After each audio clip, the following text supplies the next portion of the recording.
Gracias a Dios por iniciar este estudio.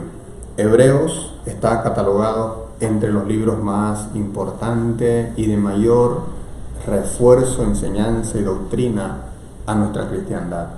Hebreos es comparado solamente con Romanos.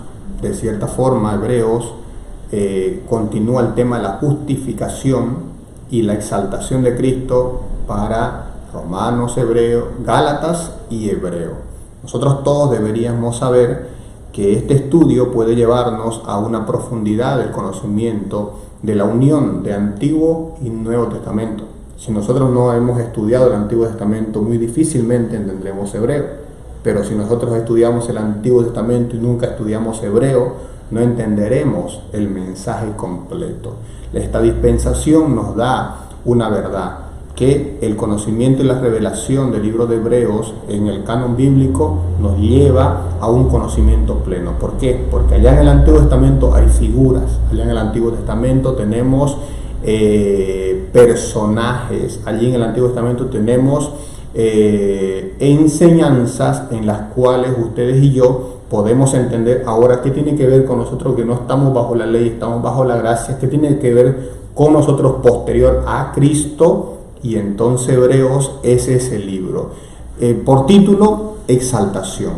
Sé que Colosenses tiene que ver con la supremacía de Cristo, pero Hebreos tiene que ver con el sacerdocio y puntualmente sobre la exaltación, porque desde el capítulo 1 va a exaltar a la persona de Cristo hasta el final. Y esto es doctrina pura de cristología. Este libro está lleno de la doctrina misma de la cristología. Así que si usted quiere estudiar este libro, pues está sabiendo que se está metiendo a conocer a Cristo, y quien conoce a Cristo conoce realmente a su Salvador, y quien conoce a su Salvador está conociendo verdaderamente a quién debe agradar, a quién debe seguir, a quién debe imitar, y esto es el estudio de Hebreos. Está escrito aproximadamente en el año 65, 68, antes del año 70 tiene que ser, por la evidencia histórica. Tenemos entonces estos datos que debemos tomar como parámetro. Los cristianos están sufriendo, los cristianos están bajo persecución ya, los creyentes tienen problemas para reunirse, pero aún así se reúnen. No hay templos construidos, no hay como en nuestro tiempo una organización de iglesia, pero sin embargo están, la mayoría todavía son judíos que se han convertido. Por eso pensamos que los destinatarios también a la misma vez son judíos. ¿Por qué? Uno, por el tiempo y el momento histórico. Segundo, por el año específicamente que estamos mencionando, antes del año 70, que luego pasó la destrucción. Tercero, por el hecho de que el autor toma tiempo y toma mucha base del Antiguo Testamento, de la Torá, de la ley. Y un judío era conocedor, un judío manejaba el contenido del Antiguo Testamento. Es necesario, haciendo un paréntesis, que ustedes y yo podamos tener un conocimiento del Antiguo Testamento, desde el Génesis capítulo 12, yéndonos por el Éxodo y también Levítico específicamente, para entender sacerdocio, entender los rituales, entender a los personajes y las figuras que tenemos en relación a Cristo. Por otro lado, si hay un problema histórico, es el autor, porque a diferencia de muchos de los libros, la mayoría de los libros del Nuevo Testamento, tenemos al autor. Este siempre se lo ha considerado como anónimo, a pesar de que la iglesia, desde el concilio de la Odisea, tiene mucho que ver en el año 300, tiene que ver siempre con una aprobación. Se lo aprobó siempre y dijo que no había ningún problema en que sea parte del canon bíblico, pero hasta el año 1500, en el concilio de Trento, siempre se dijo que era parte del canon bíblico, y de eso no hay duda.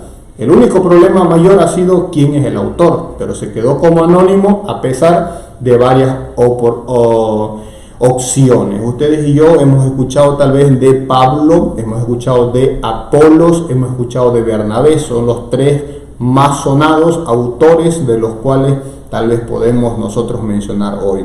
En lo particular, voy a ser directo, pienso que es Pablo.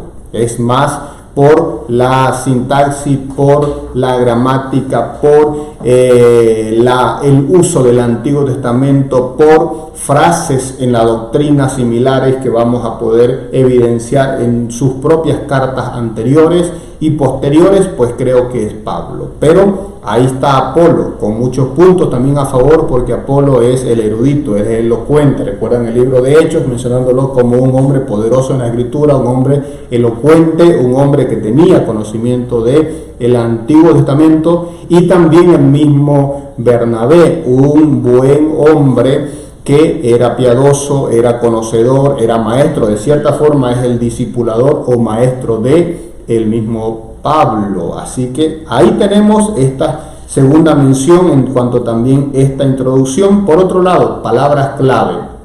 Palabras clave es mayor, mejor. Cristo es mayor, Cristo es mejor, porque es exaltación. De ahí viene el título.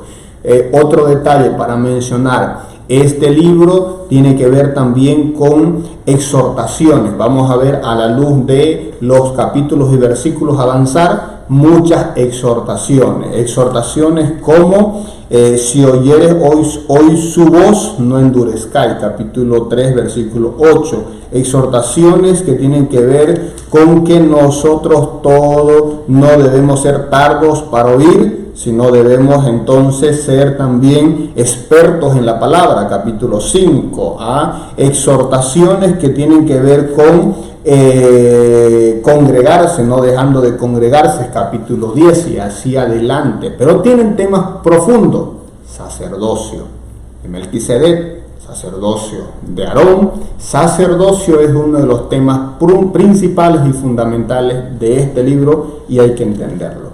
Y por último, quiero acabar con esta introducción mencionando lo que dice al inicio. Dice allí que Dios habló de muchas maneras, y al versículo 2 nos dice: nos ha hablado por el Hijo.